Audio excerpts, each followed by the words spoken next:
और भारत में रात को 2 बजे 1 बजे भी स्विगी से जोमेटो से ऑर्डर आ रहा होता है। तो सर ये गलत है। अब आते हैं खाना कब खाना चाहिए और कब नहीं खाना चाहिए।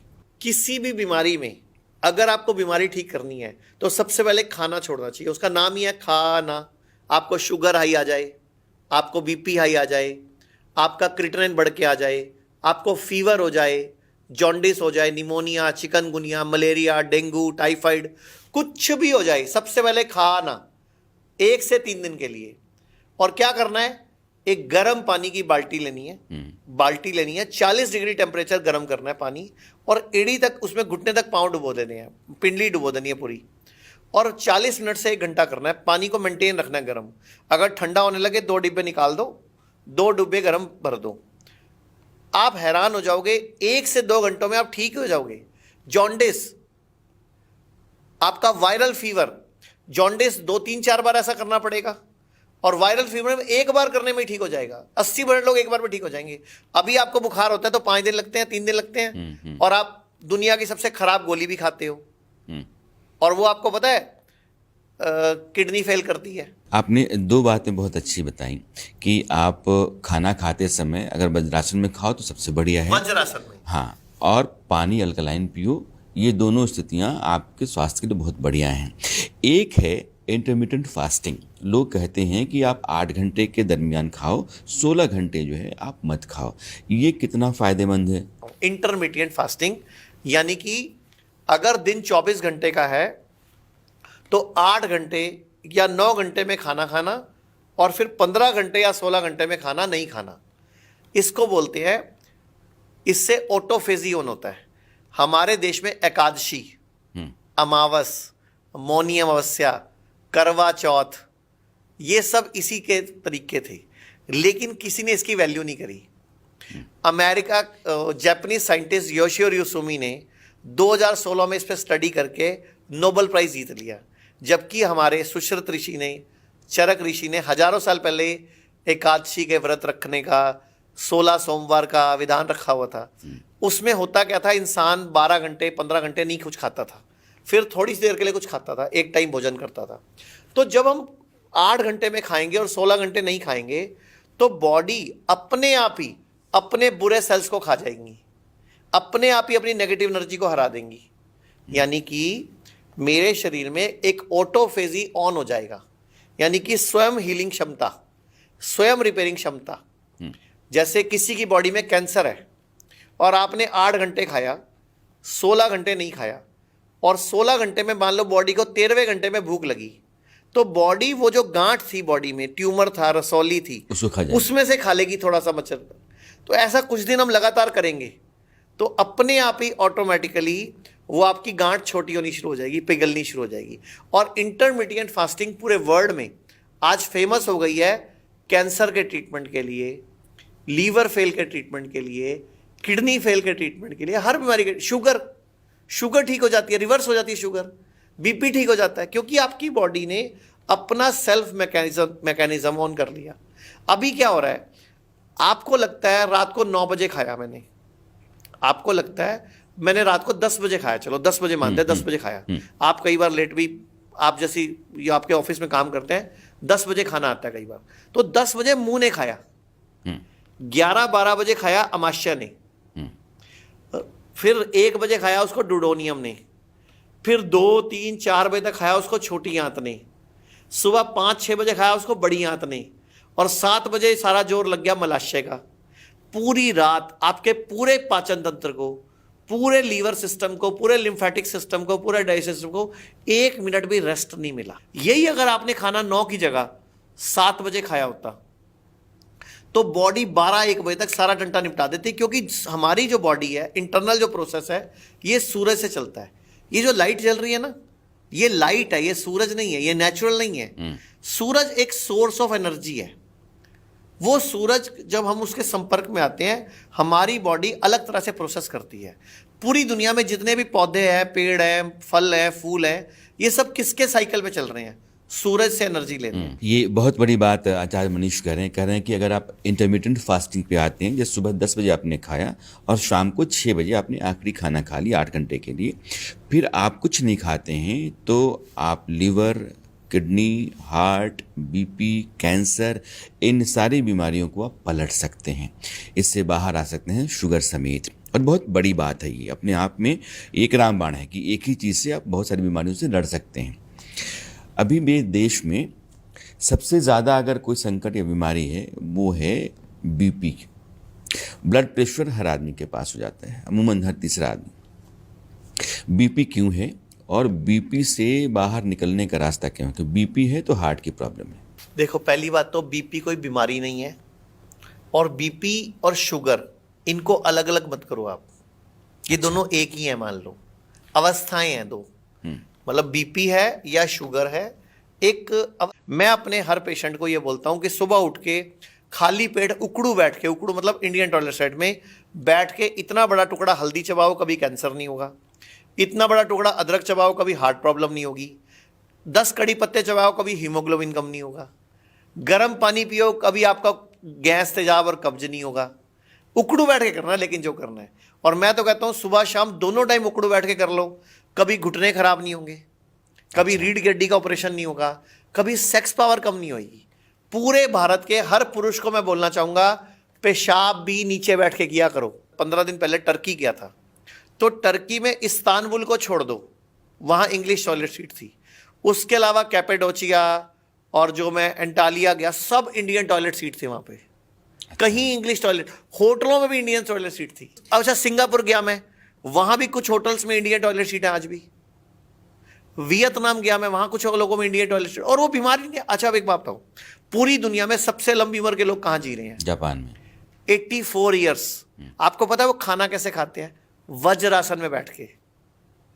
और हमने वज्रासन छोड़ दिया, हमने शीर्षासन छोड़ दिया।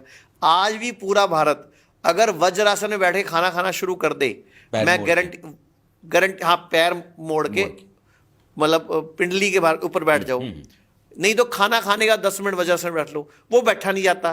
तो मैं कहता हूं खाना ही वज्रासन में बैठ लो। चाइना, जापान और कोरिया वर्ल्ड के ऐसे कंट्रीज है, वियतनाम, जहां पे लोग आज भी वज्रासन में बैठे खाना खाते हैं, और सबसे लंबी उम्र के लोग जी रहे हैं यहाँ पे। जो वज्रासन है उसका नाम ही वज्रासन है, वो शरीर को वज्र बना देगा।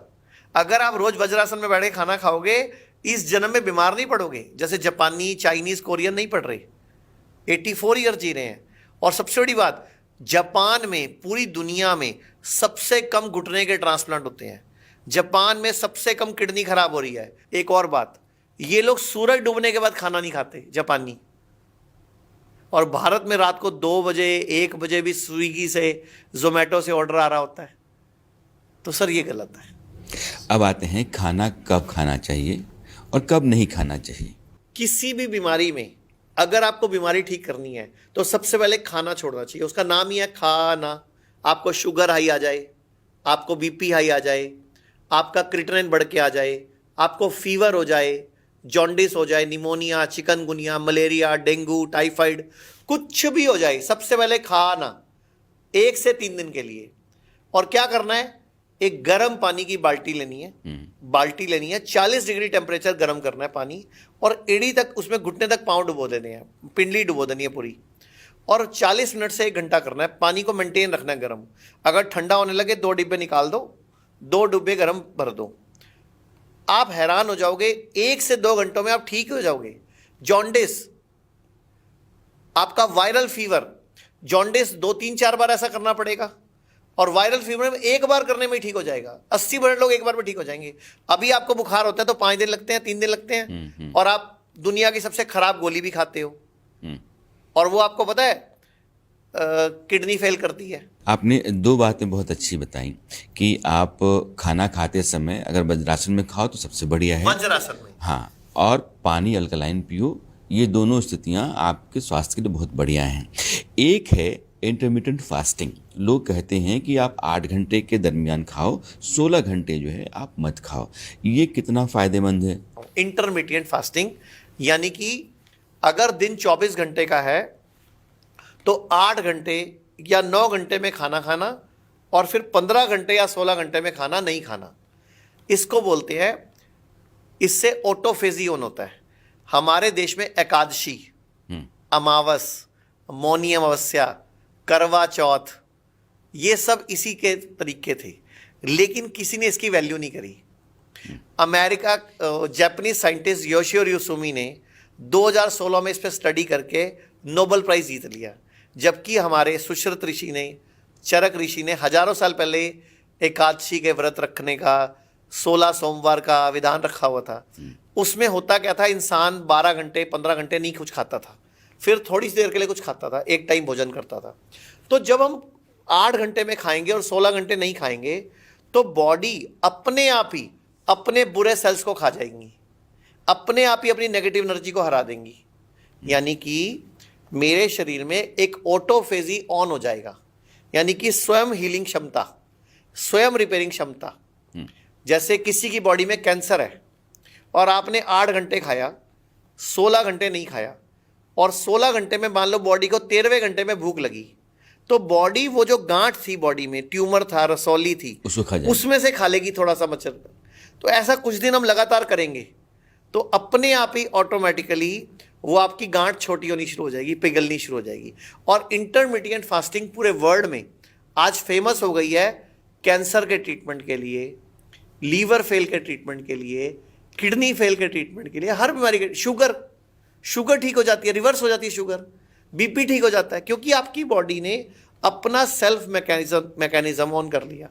अभी क्या हो रहा है, आपको लगता है रात को 9 बजे खाया मैं, बॉडी अपने खून की सफाई नहीं कर पा रही।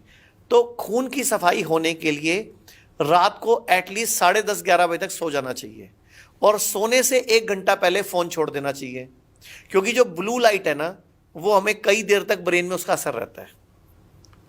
और अगर आपको साउंड स्लीप नहीं आई तो लीवर में से सारा ब्लड नहीं गुजरेगा।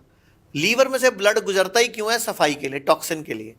आयुर्वेद का एक सूत्र है, सर्वेषाणाम रोगाणाम निदानम कुपिता मला, कि कोई भी रोग, सर्व रोग, कुपित मल को निकाल दो, स्वयं ठीक हो जाते हैं। तो सारी बीमारियों का मूल कारण कुपित मल है, बॉडी में जमा हुआ टॉक्सिन्स है। तो लीवर एकमात्र ऐसा अंग है पूरी बॉडी का जो ब्लड को रात को साफ करता है।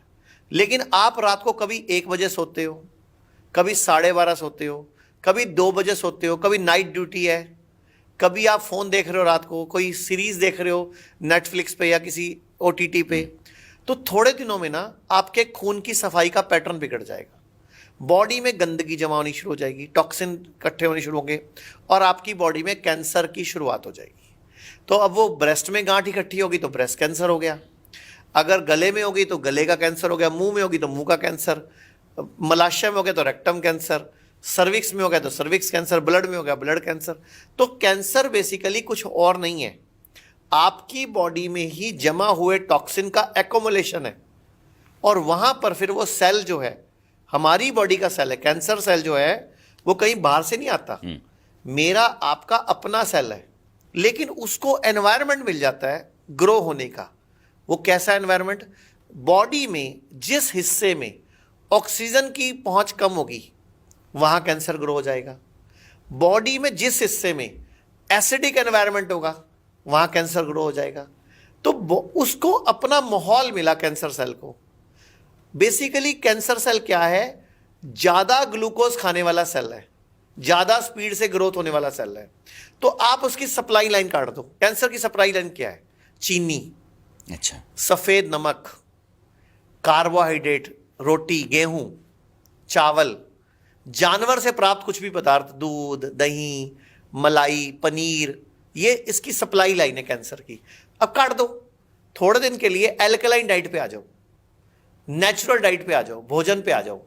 हल्दी खाओ, कड़ी पत्ते चबाओ, पुदीना धनिया का जूस पियो, पालक, मेथी, बथुआ, चौलाई, मूली पत्ता, शलगम का पत्ता, पान का पत्ता, बरगद का पत्ता, पीपल का पत्ता, अमरूद का पत्ता, या जो भी पत्ते का जूस पिया जा सकता है सबका मिला के जूस पियो। मतलब बॉडी में एल्कलिनिटी बढ़ा दो।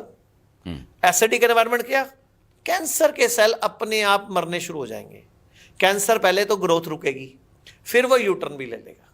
बड़ा आसान तरीका है, लेकिन एक ऐसी दुनिया है एक ऐसा वर्ग है, एक बहुत बड़ा एक ऐसा नेक्सस है जो नहीं चाहता कि कैंसर का इलाज, शुगर का इलाज, बीपी का इलाज दुनिया को आम पता लग जाए। हम बर्तन भी बदलते रहे। पहले मिट्टी का था, फिर हम लोहे के बर्तन का इस्तेमाल करते रहे, एल्युमिनियम का बर्तन आया, अब आ गया कि नॉन स्टिक भी आ गया है और कुकर भी अलग अलग मेटल्स में आ गए हैं। बर्तन क्या सबसे अच्छा है? मिट्टी सबसे बढ़िया। धरती पे अगर कोई बर्तन है तो मिट्टी, नंबर 2 पे लोहा। मिट्टी के बर्तन में दाल पकेगी, मिट्टी के देगची में साग बनेगा, मिट्टी की देगची में गाजर का हलवा बनेगा जैसे हमारी दादी नानी बनाती थी। वापस पुराना भारत चाहिए सर। मतलब वो सब चीज़ें हमारी बढ़िया थी। एक और मैं बोलना चाहूँगा, पुराने भारत की बात आई फिर मैं भूल जाऊँगा। ये जो किचन स्टैंडिंग बना ली हमने, ये सबसे बड़ा बेड़ा गर्क कर लिया हमने। ये टॉयलेट सीट जो इंडियन से तोड़ के इंग्लिश कर ली, ये सबसे बड़ा बेड़ा गर्क कर लिया हमने। हमारा पेट ही साफ नहीं हो रहा, हमारी पिंडली नहीं दब रही। घुटने चेंज क्यों हो रहे हैं? जब आप नीचे बैठ के रोटी पकाते थे तो बच्चे ऑपरेशन से कहाँ होते थे? घुटने ऑपरेशन से कहाँ चेंज हो रहे थे? डिस्क प्रॉब्लम कहाँ हो रही थी? आपको सर्वाइकल स्पॉन्डिलाइटिस, माइग्रेन कहाँ हो रहा था? अब सब कुछ हो रहा है बिकॉज आपकी बॉडी की एक्सरसाइज नहीं हो रही। मैं अपने हर पेशेंट को ये बोलता हूँ कि सुबह उठ के खाली पेट उकड़ू बैठ के, उकड़ू मतलब इंडियन टॉयलेट सेट में बैठ के इतना बड़ा टुकड़ा हल्दी चबाओ, कभी कैंसर नहीं होगा। इतना बड़ा टुकड़ा अदरक चबाओ, कभी हार्ट प्रॉब्लम नहीं होगी। 10 कड़ी पत्ते चबाओ, कभी हीमोग्लोबिन कम नहीं होगा। गर्म पानी पियो, कभी आपका गैस तेजाब और कब्ज नहीं होगा। उकड़ू बैठ के करना, लेकिन जो करना है। और मैं तो कहता हूँ सुबह शाम दोनों टाइम उकड़ू बैठ के कर लो, कभी घुटने खराब नहीं होंगे, कभी रीढ़ की हड्डी का ऑपरेशन नहीं होगा, कभी सेक्स पावर कम नहीं होगी। पूरे भारत के हर पुरुष को मैं बोलना चाहूँगा, पेशाब भी नीचे बैठ के किया करो। 15 दिन पहले टर्की गया था, तो टर्की में इस्तांबुल को छोड़ दो, वहाँ इंग्लिश टॉयलेट सीट थी। उसके अलावा कैपेडोचिया और जो मैं एंटालिया गया, सब इंडियन टॉयलेट सीट थी वहाँ पे। कहीं इंग्लिश टॉयलेट, होटलों में भी इंडियन टॉयलेट सीट थी। अच्छा, सिंगापुर गया मैं, वहाँ भी कुछ होटल्स में इंडियन टॉयलेट सीट है आज भी। वियतनाम गया मैं, वहाँ कुछ लोगों में इंडियन टॉयलेट सीट, और वो बीमारी नहीं। अच्छा, अब एक बात बताओ, पूरी दुनिया में सबसे लंबी उम्र के लोग कहाँ जी रहे हैं? जापान में 84 ईयर्स। आपको पता है वो खाना कैसे खाते हैं? वज्रासन में बैठ के। हम बर्तन भी बदलते रहे। पहले मिट्टी का था, फिर हम लोहे के बर्तन का इस्तेमाल करते रहे, एल्युमिनियम का बर्तन आया, अब आ गया कि नॉन स्टिक भी आ गया है और कुकर भी अलग अलग मेटल्स में आ गए हैं। बर्तन क्या सबसे अच्छा है? मिट्टी सबसे बढ़िया। धरती पे अगर कोई बर्तन है तो मिट्टी, नंबर 2 पे लोहा। मिट्टी के बर्तन में दाल पकेगी, मिट्टी के देगची में साग बनेगा, मिट्टी की देगची में गाजर का हलवा बनेगा जैसे हमारी दादी नानी बनाती थी। वापस पुराना भारत चाहिए सर। मतलब वो सब चीज़ें हमारी बढ़िया थी। एक और मैं बोलना चाहूँगा, पुराने भारत की बात आई फिर मैं भूल जाऊँगा। ये जो किचन स्टैंडिंग बना ली हमने, ये सबसे बड़ा बेड़ा गर्क कर लिया हमने। ये टॉयलेट सीट जो इंडियन से तोड़ के इंग्लिश कर ली, ये सबसे बड़ा बेड़ा गर्क कर लिया हमने। हमारा पेट ही साफ नहीं हो रहा, हमारी पिंडली नहीं दब रही। घुटने चेंज क्यों हो रहे हैं? जब आप नीचे बैठ के रोटी पकाते थे तो बच्चे ऑपरेशन से कहाँ होते थे? घुटने ऑपरेशन से कहाँ चेंज हो रहे थे? डिस्क प्रॉब्लम कहाँ हो रही थी? आपको सर्वाइकल स्पॉन्डिलाइटिस, माइग्रेन कहाँ हो रहा था? अब सब कुछ हो रहा है बिकॉज आपकी बॉडी की एक्सरसाइज नहीं हो रही। मैं अपने हर पेशेंट को ये बोलता हूँ कि सुबह उठ के खाली पेट उकड़ू बैठ के, उकड़ू मतलब इंडियन टॉयलेट सेट में बैठ के इतना बड़ा टुकड़ा हल्दी चबाओ, कभी कैंसर नहीं होगा। इतना बड़ा टुकड़ा अदरक चबाओ, कभी हार्ट प्रॉब्लम नहीं होगी। 10 कड़ी पत्ते चबाओ, कभी हीमोग्लोबिन कम नहीं होगा। गर्म पानी पियो, कभी आपका गैस तेजाब और कब्ज नहीं होगा। उकड़ू बैठ के करना, लेकिन जो करना है।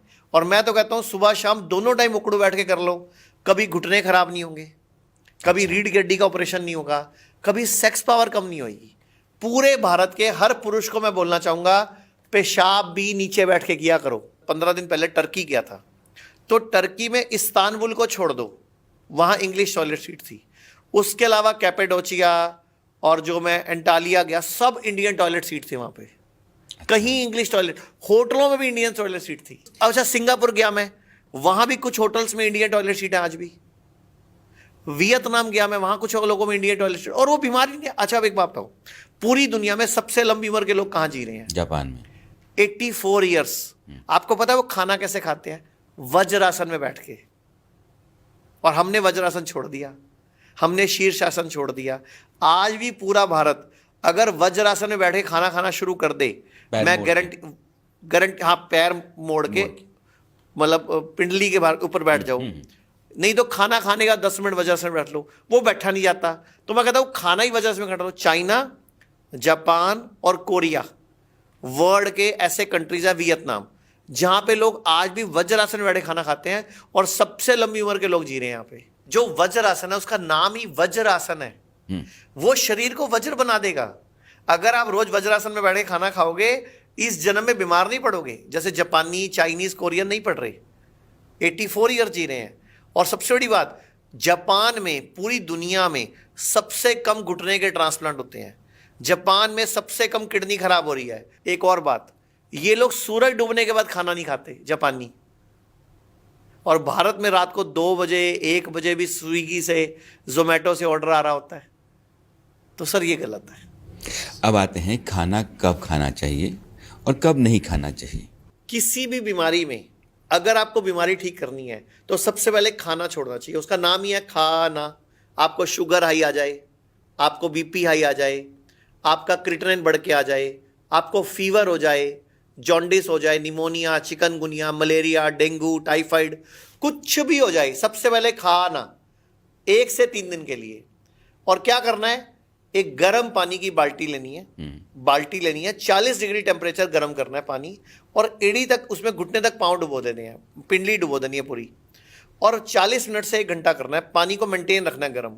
अगर ठंडा होने लगे 2 डिब्बे निकाल दो, 2 डिब्बे गर्म भर दो। आप हैरान हो जाओगे, 1 से 2 घंटों में आप ठीक हो जाओगे। जॉन्डिस, आपका वायरल फीवर, जॉन्डिस 2-3-4 बार ऐसा करना पड़ेगा, और वायरल फीवर में 1 बार करने में ही ठीक हो जाएगा। 80% लोग 1 बार में ठीक हो जाएंगे। अभी आपको बुखार होता है तो 5 दिन लगते हैं, 3 दिन लगते हैं, और आप दुनिया की सबसे खराब गोली भी खाते हो, और वो आपको पता है किडनी फेल करती है। आपने 2 बातें बहुत अच्छी बताई कि आप खाना खाते समय अगर वज्रासन में खाओ तो सबसे बढ़िया है, वज्रासन में, हाँ, और पानी अल्कलाइन पियो। ये दोनों स्थितियां आपके स्वास्थ्य के लिए बहुत बढ़िया हैं। एक है इंटरमिटेंट फास्टिंग। लोग कहते हैं कि आप 8 घंटे के दरमियान खाओ, 16 घंटे जो है आप मत खाओ। ये कितना फायदेमंद है?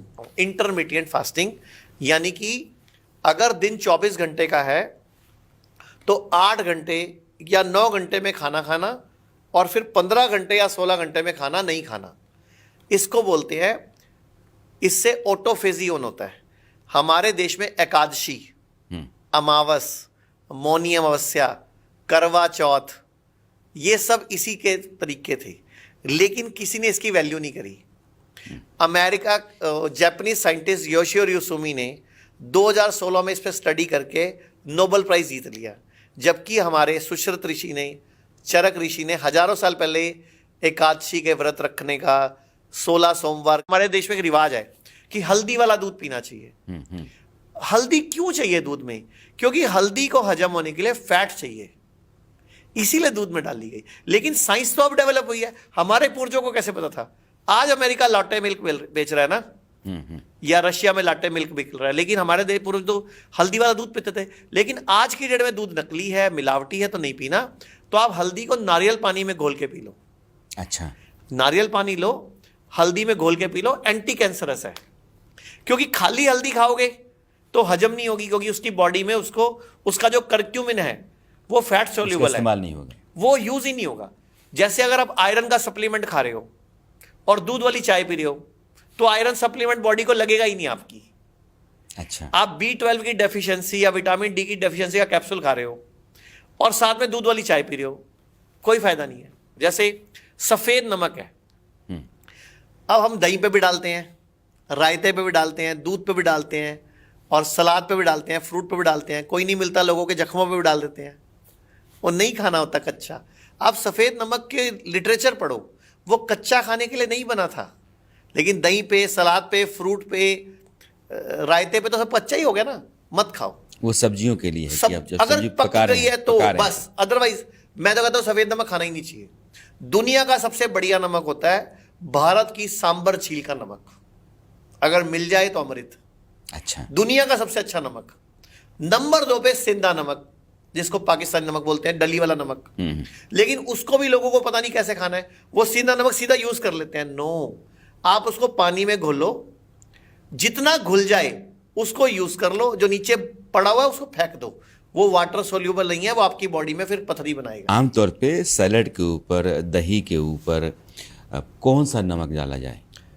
सांबर झील का नमक, दुनिया का बेस्ट नमक। अच्छा, तो मिलता नहीं है ऐसे? नहीं सर, मार्केट में अवेलेबल है, नो प्रॉब्लम। अब मैं हार्ट पे आता हूँ। आ जाओ। अमूमन क्या है कि आपका हार्ट 60% ब्लॉकेज है, 70%, 80% है, अब तो आपको स्टेंट डलवाना पड़ेगा। कभी कभी भी होता है कि ओपन हार्ट सर्जरी करनी पड़ेगी। आदमी डरा रहता है। जिसको बीपी है उसको लगता है कि हार्ट का प्रॉब्लम तो होना ही होना है। एक तो अपने बीपी का बताया कि आप दाई नाक बाएं और से प्लेट सांस 1 लीजिए, प्लेट 2 डाइट से भी ठीक हो जाएगा। और प्लेट 1 प्लेट 2। ये हार्ट ब्लॉकेज में क्या करना चाहिए? हार्ट ब्लॉकेज में सबसे अच्छा होता है आयुर्वेद में पंचकर्म, हृदय वस्ती, लीच थेरेपी। हार्ट की ब्लॉकेज खुल जाती है सर। आपको स्टंट नहीं डलवाना, आपको बाईपास सर्जरी नहीं करवानी, आपको मेन तो ब्लॉकेज खोलनी है ना, या नई आर्टरी बनानी है, कोलेट्रल बन जाएगी ना।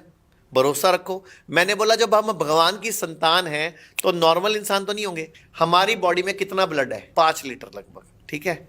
जब मेरा हार्ट ऐसे करता है एक बार में, तो खून पंप करता है।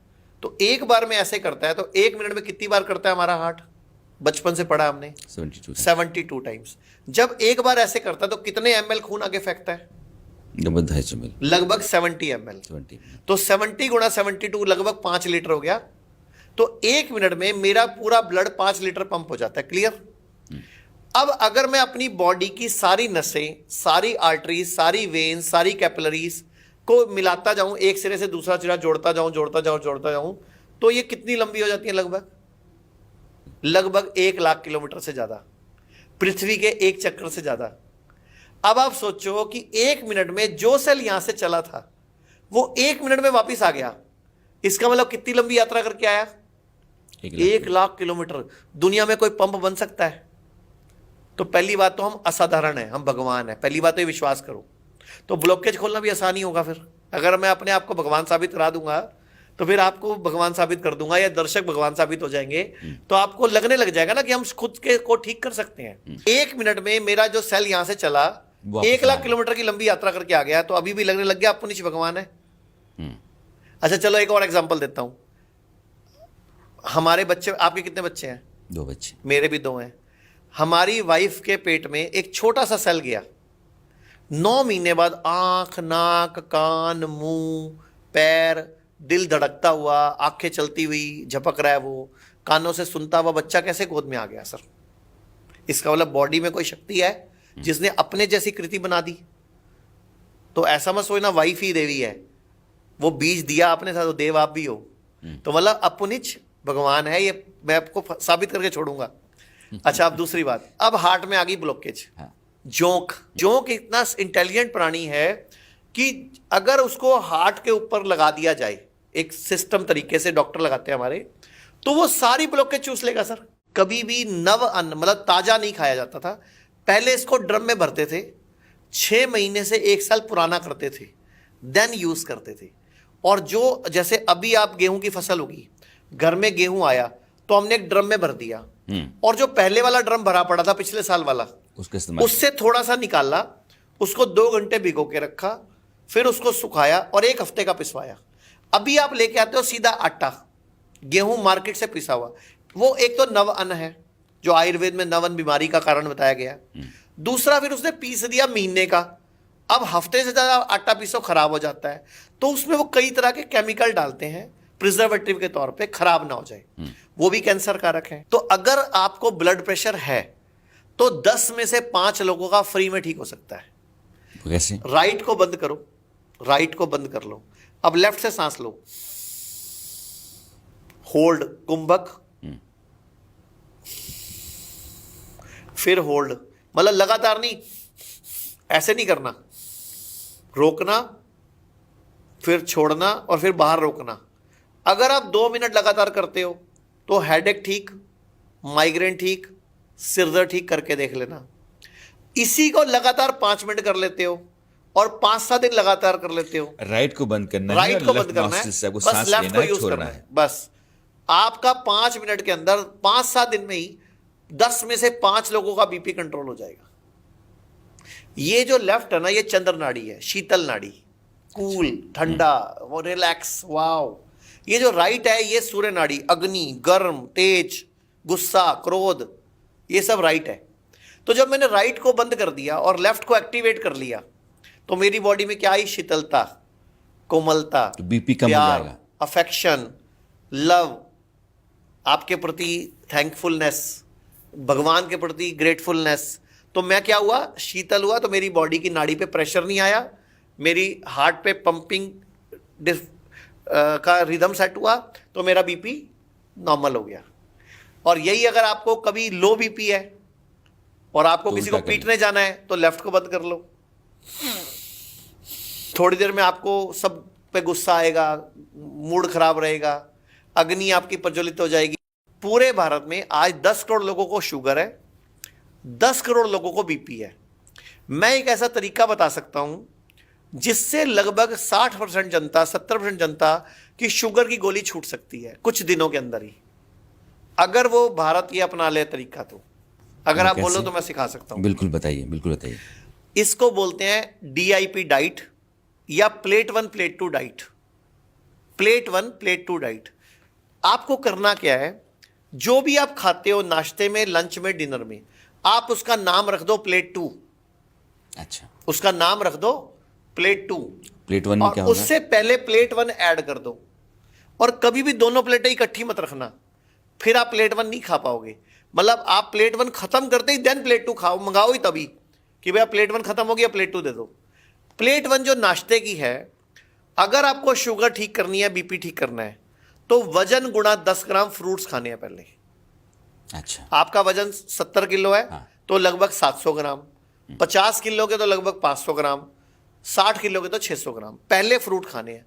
और कोई फ्रूट मना नहीं है, सीजन के होने चाहिए। आम खाओ, केला खाओ, चीकू खाओ, अंगूर खाओ, सब खाओ, कोई शुगर नहीं बढ़ेगी। मतलब कोई शुगर नहीं बढ़ेगी। ये लोगों के मन में वहम है, आम खा लेंगे तो या केला खा लेंगे तो कुछ नहीं होगा ऐसा, या पोटेशियम हमारा बिगड़ जाएगा। नहीं, बॉडी बहुत सियानी है, बॉडी को सब पता है मुझे किस खाने का कैसा यूज करना है। तो पहले प्लेट 1 खत्म कर लो नाश्ते में। वजन गुणा 10 ग्राम का फॉर्मूला है फ्रूट का, 3 से 4 तरह के फ्रूट होने चाहिए। देन प्लेट 2 खा लो। परोठा खाना है, चिवड़ा खाना है, दलिया खाना है, स्प्राउट, इडली, ढोकला, कॉर्नफ्लेक्स, जो भी खाना है खाओ। ऐसे ही अब आ जाओ लंच में और डिनर पे। लंच में वजन गुणा 5 का फॉर्मूला रहेगा। मतलब वजन गुणा 10 सुबह था, लंच और डिनर में वजन गुणा 5। यानी कि पहले आपने सैलड खानी है, खीरा, टमाटर, प्याज, खकड़ी, वंगा, कोई भी काकड़ी, या जो भी चीज़ें सैलड के रूप में हम खाते हैं। मोस्टली हम जो मौसमी है। जो मौसमी है, जैसे हम टमाटर ज़्यादा खाते हैं, प्याज खाते हैं, या खीरा वगैरह ज़्यादा खाते हैं, तो वो 250 ग्राम। मतलब अगर आप 50 किलो तो 250 ग्राम, 70 किलो तो 350 ग्राम। वो एक बार आप अंदाजा बना लोगे तो आपको आइडिया लग जाएगा कितना हो गया। तो वो आपने पहले ख़त्म करनी है। उसके ऊपर से रोटी खाओ, रोटी, चावल, खिचड़ी, जो है जो खाना है। एक शर्त है बस, कभी भी रोटी और चावल इकट्ठा नहीं खाना। अगर आपने दिन में रोटी खाई है तो पूरा दिन रोटी ही खानी है, अगर आपने चावल खाए तो पूरा दिन चावल ही खाने हैं। मतलब आप दिन भर में 2-2 अनाज यूज मत करो। अच्छा, बॉडी कंफ्यूज होती है क्योंकि अलग। अब मैं हार्ट पे आता हूँ। आ जाओ। अमूमन क्या है कि आपका हार्ट 60% ब्लॉकेज है, 70%, 80% है। अब तो आपको स्टेंट डलवाना पड़ेगा। कभी कभी भी होता है कि ओपन हार्ट सर्जरी करनी पड़ेगी। आदमी डरा रहता है। जिसको बीपी है उसको लगता है कि हार्ट का प्रॉब्लम तो होना ही होना है। एक तो अपने बीपी का बताया कि आप दाई नाक बाएं और से प्लेट सांस 1 प्लेट 2 डाइट से भी ठीक हो जाएगा। और प्लेट 1 प्लेट 2, ये हार्ट ब्लॉकेज में क्या करना चाहिए? हार्ट ब्लॉकेज में सबसे अच्छा होता है आयुर्वेद में पंचकर्म, हृदय वस्ती, लीच थेरेपी। हार्ट की ब्लॉकेज खुल जाती है सर। आपको स्टंट नहीं डलवाना, आपको बाईपास सर्जरी नहीं करवानी, आपको मेन तो ब्लॉकेज खोलनी है ना, या नई आर्टरी बनानी है, कोलेट्रल बन जाएगी ना। भरोसा रखो। मैंने बोला जब हम भगवान की संतान हैं तो नॉर्मल इंसान तो नहीं होंगे। हमारी बॉडी में कितना ब्लड है? 5 लीटर लगभग, ठीक है। जब मेरा हार्ट ऐसे करता है एक बार में तो खून पंप करता है, तो एक बार में ऐसे करता है तो 1 मिनट में कितनी बार करता है हमारा हार्ट? बचपन से पढ़ा हमने 72 टाइम्स। जब एक बार ऐसे करता है तो कितने ml खून आगे फेंकता है? लगभग 250 ml। लगभग 70 ml। 70। तो 70 गुणा 72 लगभग 5 लीटर हो गया। तो 1 मिनट में मेरा पूरा ब्लड 5 लीटर पंप हो जाता है। क्लियर? अब अगर मैं अपनी बॉडी की सारी नसें, सारी आर्टरीज, सारी वेन्स, सारी कैपिलरीज को मिलाता जाऊं, एक सिरे से दूसरा सिरा जोड़ता जाऊं, तो ये कितनी लंबी हो जाती है? लगभग 1 लाख किलोमीटर से ज्यादा, पृथ्वी के एक चक्कर से ज्यादा। अब आप सोचो कि 1 मिनट में जो सेल यहां से चला था वो 1 मिनट में वापस आ गया। इसका मतलब कितनी लंबी यात्रा करके आया?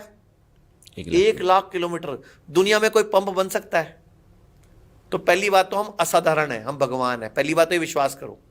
तो ब्लॉकेज खोलना भी आसान ही होगा। फिर अगर मैं अपने आप को भगवान साबित करा दूंगा तो फिर आपको भगवान साबित कर दूंगा या दर्शक भगवान साबित हो जाएंगे, तो आपको लगने लग जाएगा ना कि हम खुद के को ठीक कर सकते हैं। 1 मिनट में मेरा जो सेल यहां से चला 1 लाख किलोमीटर की लंबी यात्रा करके आ गया, तो अभी भी लगने लग गया आपको नीचे भगवान है।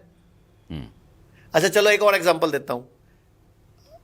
हमारे बच्चे, आपके कितने बच्चे हैं? 2 बच्चे। मेरे भी 2 हैं।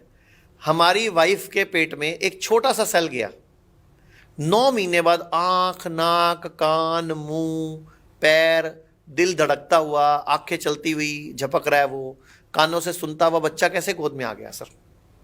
इसका मतलब बॉडी में कोई शक्ति है जिसने अपने जैसी कृति बना दी। तो ऐसा मत सोचना वाइफ ही देवी है, वो बीज दिया अपने साथ, तो देव आप भी हो। तो मतलब अपुनिच भगवान है, ये मैं आपको साबित करके छोड़ूंगा। अच्छा अब दूसरी बात, अब हार्ट में आ गई ब्लॉकेज। जोंक इतना इंटेलिजेंट प्राणी है कि अगर उसको हार्ट के ऊपर लगा दिया जाए, एक सिस्टम तरीके से डॉक्टर लगाते हैं हमारे, तो वो सारी ब्लॉकेज चूस लेगा सर, और अपनी हीरोडिन छोड़ देगा।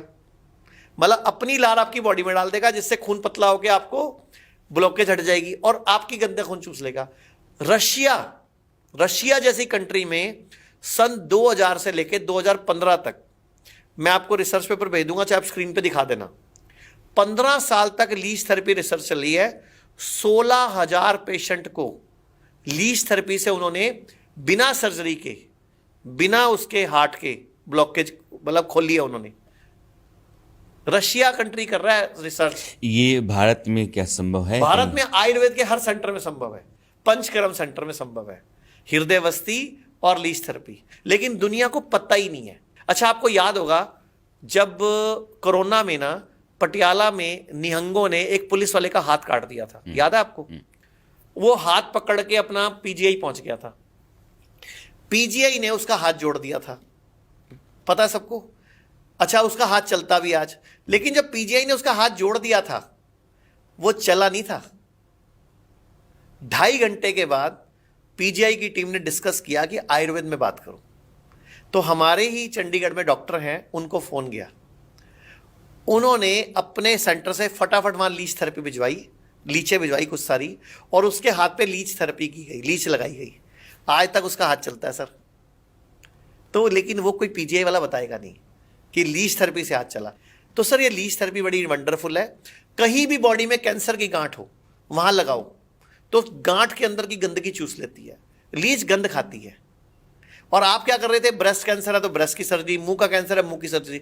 हमारे पास सैकड़ों पेशेंट हैं जिनका मुंह का cancer, breast cancer leech therapy से कंट्रोल हुआ है, और उनकी क्वालिटी लाइफ बढ़ गई। कईयों की गांठ छोटी हो गई, कईयों की 1-2 की तो गायब ही हो गई बिल्कुल ही, जिन्होंने पूरे नियम फॉलो करे, खाने पीने का ध्यान रखा।